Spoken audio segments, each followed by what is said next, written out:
Internet is very important to the wine in Brazil. Brazil is one of the highest, highly connected country in the world.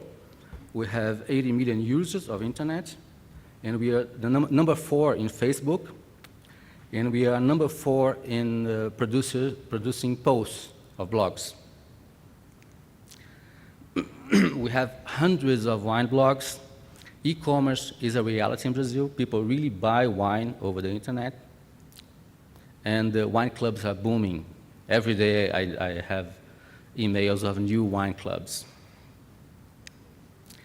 We have also many wine associations. We have the Sommelier Association in 8 cities and 4,000 members.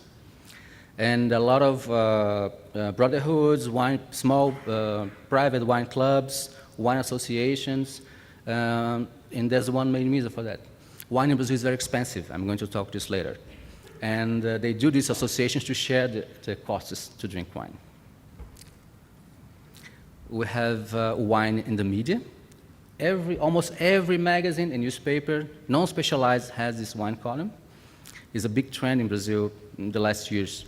To every imaginable newspaper or magazine, no matter the subject of the magazine, has a wine column, usually written by the chief editor or the owner, because they like wine, and they write to be able to taste wine and be invited. We have very good food and wine magazines. They are the leader of the market in the media. And very few magazines specialized in wine. And from March on, we'll have a new magazine. Let me make some propaganda. Well, Baco magazine, my magazine, starts in March, so you're all invited to read. Let's talk a little bit about the Brazilian palate. What's the Brazilians like to drink? Well, think that wine is a flying source that landed in Brazil in the mid-90s.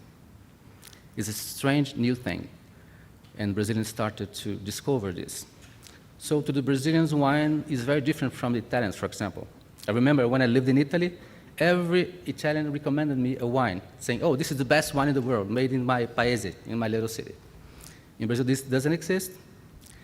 And a few weeks ago, it happens a very interesting thing.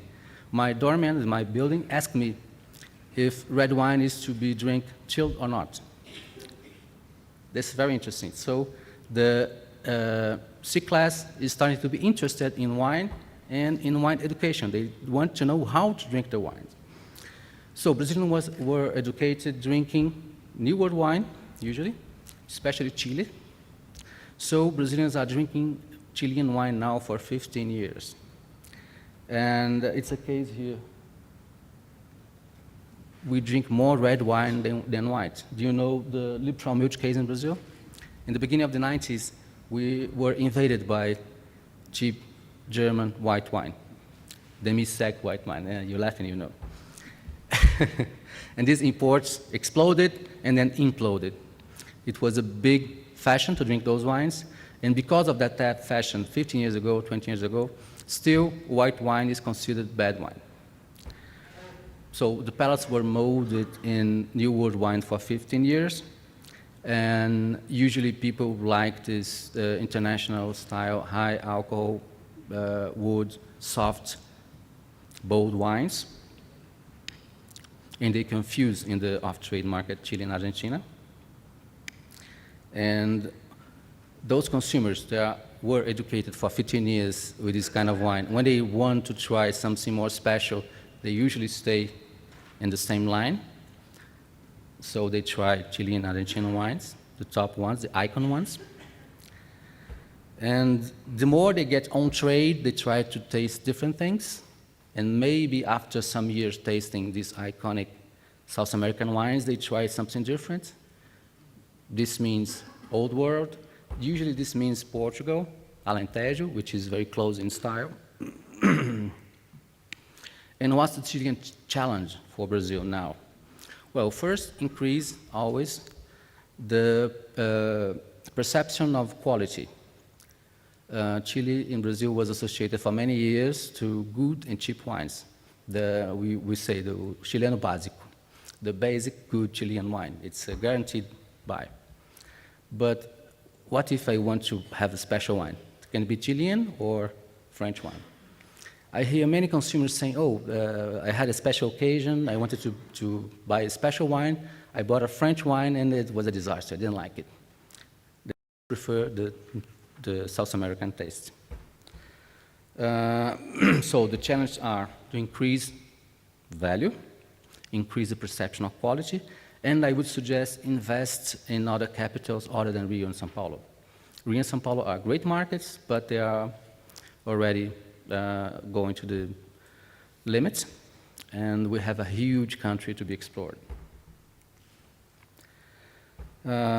So I would suggest invest in high quality marketing actions with opinion farmers and media, showing that Chile has high quality wines, doing tastings. And to the young markets and off-trade consumers, promotion is very, very important in Brazil. Brazilians are not faithful to labels. They want to try new wines. So it's very important to have new products also. And new products, new consumers, new tastings. But one thing I suggest, be focused. If you do tastings, invite just any person, you might lose your time and money. And what are the barriers in Brazil? First, price. Second, education. Sometimes they work together. Price. As most of you know, wines are very expensive in Brazil. Taxation is very high. Wine can cost 4, 5, 6 times more in Brazil. That's why Brazilians travel a lot to wine tours to buy wine. They travel and come back to Brazil with a suitcase full of bottles. You can pay the trip with this. So wine is very expensive in Brazil due to taxation, and this, I think, won't change. This is a political problem. And education.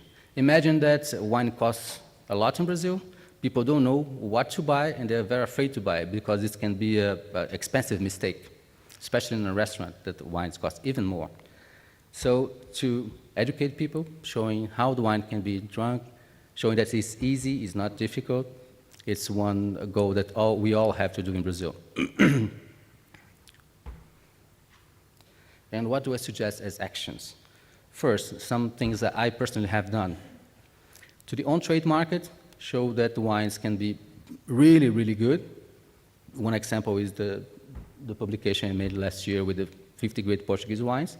This is for the on-trade market, for the media. And for the off-trade market, my suggestion is not to try to bring the consumers to the wine world, because the wine world is very complicated to them. They avoid the wine world.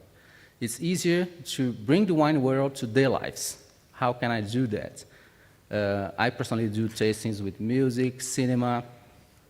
Last year, I did a lot of tastings with wine in cinema and wine in tango for your competitors, Argentina. And this is very good because you learn about wine without going to the wine world. The wine world goes to you. And with this, you can have media in non-specialized media.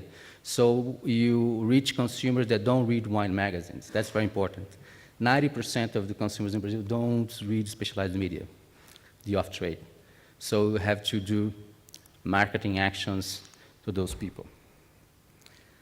And finally, remember, Brazil is growing. We are all very happy. The rates are splendid, but it's a long-term investment. Brazil won't go for 2 liters per person to 20 liters in 1 year. It will be 10 years of work, hard work, with a lot of competition. It's an everyday work and a long-term investment. Thank you. Wines of Chile, the natural choice.